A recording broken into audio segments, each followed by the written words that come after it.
2020년 11월 6일 진영교회 천년대학부 오늘의 말씀 요한복음 6장 1절에서 13절 말씀.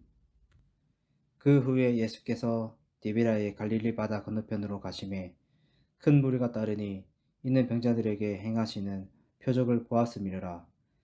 예수께서 산에 오르사 제자들과 함께 거기 앉으시니 마침 유대인의 명절인 유월절이 가까운지라.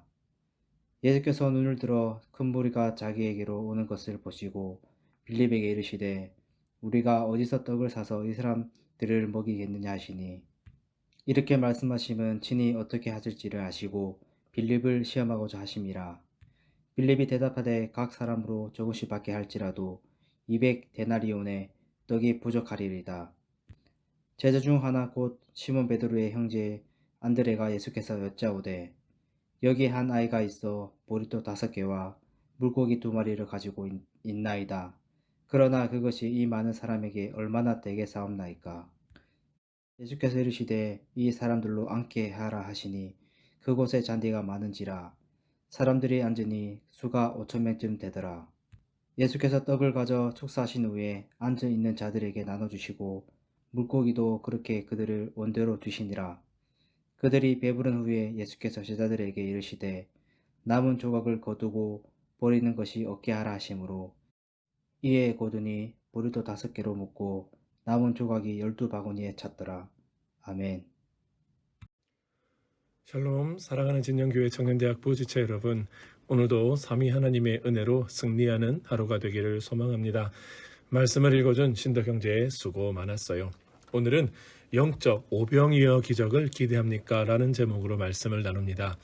믿음 없이 예수님을 따르는 무리가 아니라 예수님의 제자로서 살아가기 위해서는 영적 오병이어 기적을 통해 예수님이 누구신가를 알고 믿음으로 반응해야 합니다.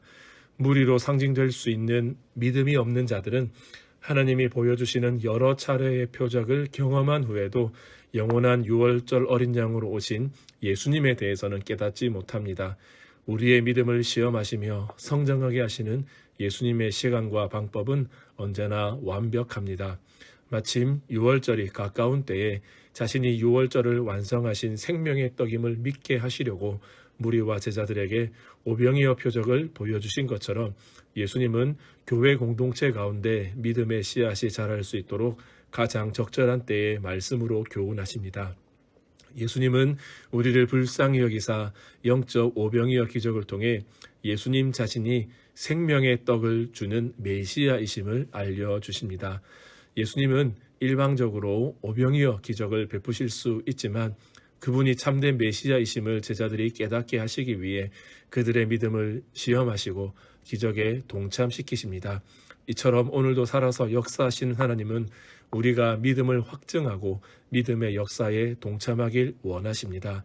그럼에도 불구하고 빌립처럼 하나님의 영적인 오병이어 역사에 대한 믿음을 갖는 대신에 인간적인 계산으로 판단하고 부정적인 태도를 가지고 있지는 않습니까? 안드레처럼 막연한 기대로 보리떡 5개와 물고기 2마리를 가져오며 기적의 실마리를 제공하기는 하지만 예수님의 역사하심에 대한 믿음의 확신은 없는 것이 아닙니까? 이미 여러 번의 표적을 경험했는데도 여전히 하나님의 믿음 시험에 실패하고 있진 않습니까? 유월절을 완성하신 예수님은 영적 이스라엘인 교회를 오늘날에도 풍성히 먹여주시는 진정한 영적 목자이심을 깨달아야 합니다. 성도들의 부족한 믿음에도 불구하고 예수님은 자신이 진정한 생명의 양식이심을 나타내시기 위해 영적 오병이어 표적을 일으키심을 믿으십니까?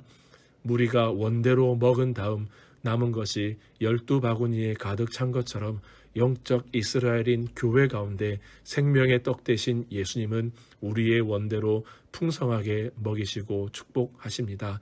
말씀을 마무리합니다.